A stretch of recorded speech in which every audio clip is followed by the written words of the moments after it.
Hi friends, welcome back to my channel and welcome to my channel if you are new. My name is Ashley and in this video I'm going to be giving a February update.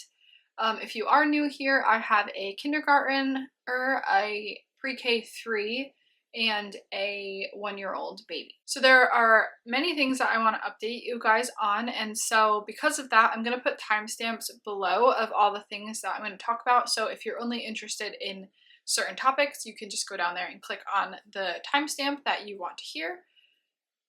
But just real quick, I am gonna follow up on the All About Reading discussion that we all had in my last update video, which I have to thank you guys so much for your feedback. It was really helpful to hear what other people are thinking when it comes to The Good and the Beautiful. I'm also going to give a formal update on my 3-year-old, what we added in case you didn't see any of my other videos. I'm going to give a read aloud update and then a Bible update and possibly something else. Gather round too. So yeah, let's just get started. So I guess I will start with reading, or let's continue the conversation when it comes to The Good and the Beautiful versus All About Reading, and share what I'm thinking and all of the thoughts that I had this month. So again, I really want to thank you for your guys' opinions and how you guys view this, because that definitely really did help me figure out what I wanted to do. And so before I actually get to All About Reading, I wanted to let you guys know that I actually did a ton of other research on YouTube and watched a ton of videos on All About Reading, on The Good and the Beautiful kindergarten, and other people's opinions on their phonics program. And so basically what I feel like The Good and the Beautiful is good for a lot of people. It just doesn't work for some children, obviously, right? And so as I was doing my research, I came across another reading program by, I have it right here, Christian Light Education, called Learning to Read. And then so if you're unfamiliar with Christian Light Education, they have light units, this is one of the 10 that they have for each subject. I think they even do that for math and different subjects as well. And they're extremely affordable. So someone I found on YouTube, I will link her channel below. She also had the same problem with The Good and the Beautiful kindergarten, and so I believe she said that she actually used this growing up, like she did this program or this curriculum, and so she switched both of her children to this after they did The Good and the Beautiful kindergarten because they were struggling with it. And so because Christian Light Education is so affordable, each light unit is only $5, so there's 10 of them. I only bought one, and then I also bought the teacher's guide, which I don't have here with me, and that's only, I think, $12. So it was $25 total shipped to my house for both the teacher's guide, which was the teacher's guide for half the program, and then one of the light units. And I might just do a video about that. Let me know if you guys would be interested in it. But long story short, basically, we didn't even make it through the first lesson. I really liked the idea of this. Let me just show you a few pages. This was one that we did. It's a lot of workbook pages. So this is technically their first grade program. And that is kind of the problem with it, that for us anyway, is that there was so much handwriting in it. And The Good and the Beautiful doesn't have a lot of handwriting at all. And so because of that, my son was not used to writing letters very much. We actually only really started handwriting like maybe a few months ago. And so he probably should have been doing that a little bit sooner. It definitely showed me a little bit of his weakness, and so now I know I can work on that with him. But this is also, like I said, a first grade curriculum, and so he was there, like he could handle the like workload of it, like it wasn't too challenging for him, but it was just too much writing for him. And so we were working on it, I think it was for like 45 minutes, and we didn't even finish the first lesson. Sorry, I had to go help my sons with something, but basically, we did not, like I said, finish the first lesson. It was too much writing for my son, and so I decided, like, we were doing it for 45 minutes, and it was like resulting in him like melting down. He was starting to get really upset, and so I just like decided, okay, I wanted to try it. Was not for us, strictly because of the handwriting thing. I still like the program. Basically, the reason why I wanted to try this one is because it almost feels like the opposite, basically, of The Good and the Beautiful, where I was wondering if The Good and the Beautiful was enough. And this is a very traditional curriculum. If you don't know anything about it, it's used in schools, and so it's very traditional. It's not something that I would have to worry, is it enough? And so I'm not generally trying to do traditional type of schooling in my homeschool, but I wanted to try it out because I liked the idea of not having to worry about it, and just it does look fun to me a little bit. Like, it's very old school, but it just looked interesting at the same time. So maybe if I had an older student or someone who was like better at handwriting, it would have gone well. If it had gone well, I'm not really sure that we would have kept it up anyway. I was just kind of wanted to see if I would even be open to ever using it in the future, is kind of what I was going for.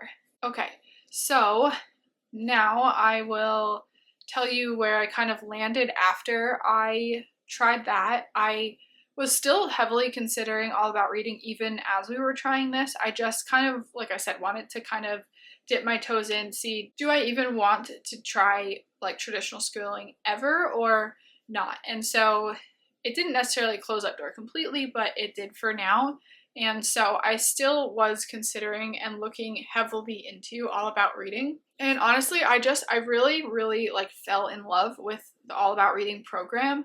And so we did end up buying it. I just got it yesterday. I found it on Facebook Marketplace for $150 for the entire program. It like included everything I needed for it, and I started prepping it, and I'm gonna like use it with like all of my children, so it will be an investment, I think.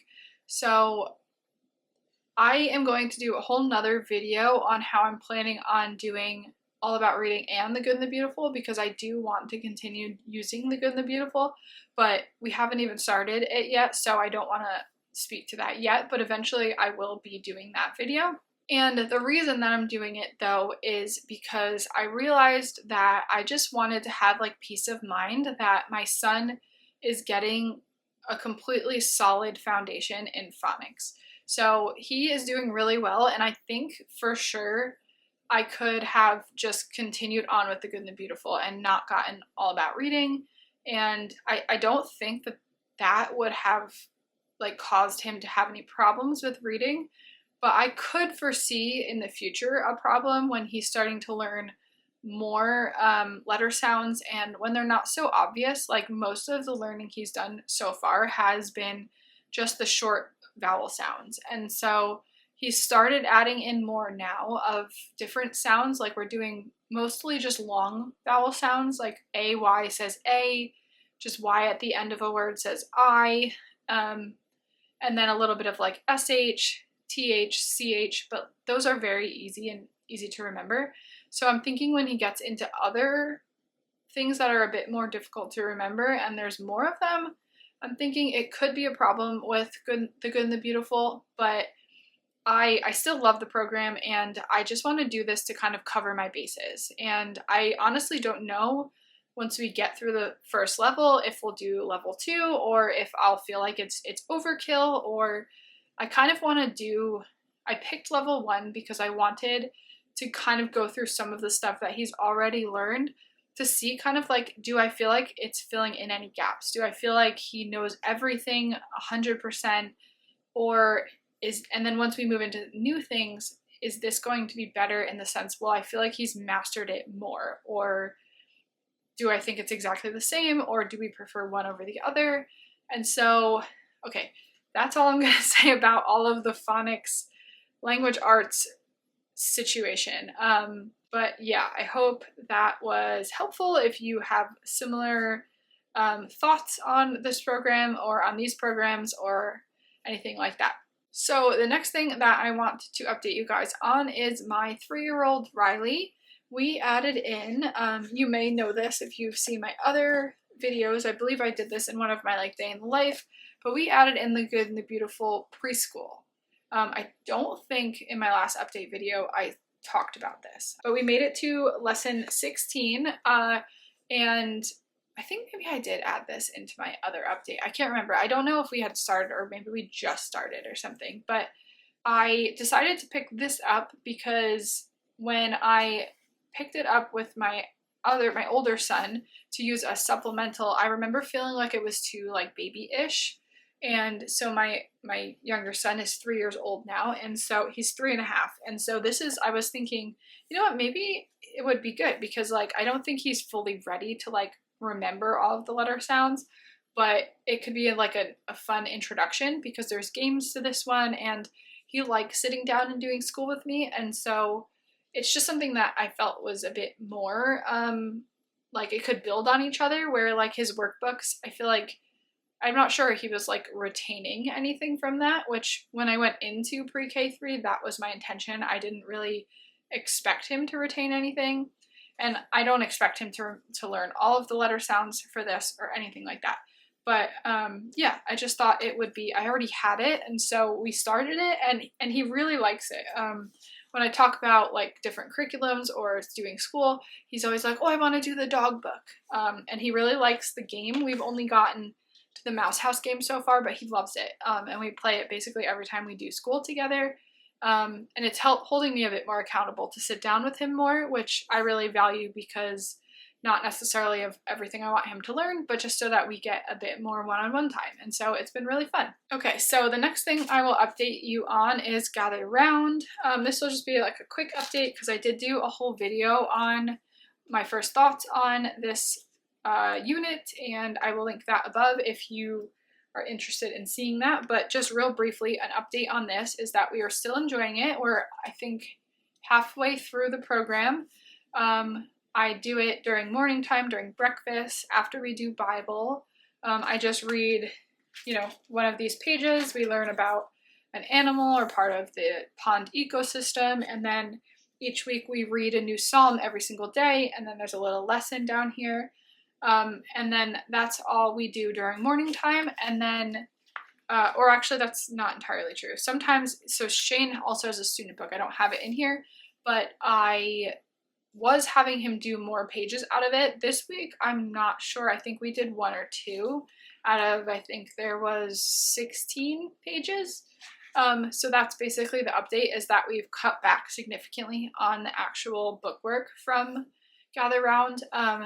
My favorite part of Gather Round is just the learning part in the beginning of the day when we just read the teacher's guide. So I think it's worth it just for that alone. But I do like the worksheets for the Bible as well, because I might as well just throw our Bible update in here too. We are doing the Family Time Bible. This is from the Sunlight Tea program.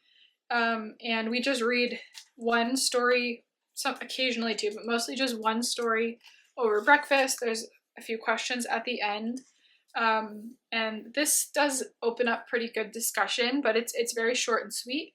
And so I feel like the thing that I like about this is that it has Bible in it.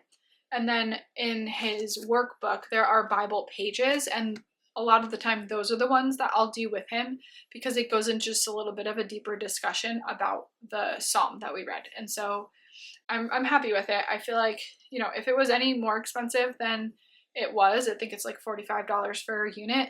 I do wish it was a bit cheaper, but I think if it was any more, I don't think it would be worth continuing on, just because we're not using the whole workbook, but because I do think we are getting some value out of it. And since they're like little sponges and they love learning little facts about animals and the environment and stuff like that, I think it's worth it for us anyway. And so that brings me to our read alouds. If you've been following me for a little while, you know that we did a lot of read alouds last year when Shane was in preschool. I feel like it was just the makeup of our family last year. It was just easier. Melly, my youngest, was a baby, and so she didn't require as much, honestly, as she does now. I feel like having a 1-year-old versus a baby has been so much more difficult, which I don't think I would have expected that, but I probably should have because when she was a baby, I could just like sit her down and she didn't like, as long as she was fed and she had like slept, she was good.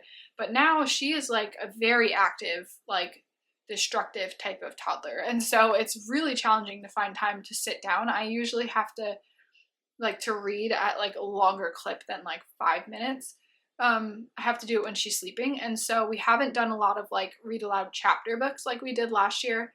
But we have started, if you've seen this, this is Ralph S. Mouse. This is the third book in the series. We read the last two last year, and even my 3-year-old is sitting through the chapters in this, which has been really fun because they're actually quite long. It probably takes me like at least 15 minutes to get through them, I would say. But they're really enjoying this story. I'm enjoying it. It's very cute. And so we are on chapter 7. I think there's 2 left after this. And then we have another Beverly Cleary chapter book we also picked up from the library that we'll probably read after this one. And I really want to read the Boxcar Children with them as well. I read those as a little girl and I really enjoyed the Boxcar Children.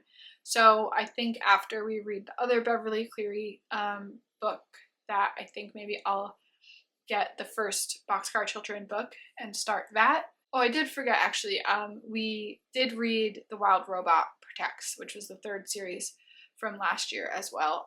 So we did read 1 chapter book this year other than this one. And we're still kind of chipping away very slowly at the Sunlight books. I'm just getting to those as we can. And yeah, I think that is all that I have for you today. Thank you so much for being here, and don't forget to subscribe if you're new, and I will see you in the next one.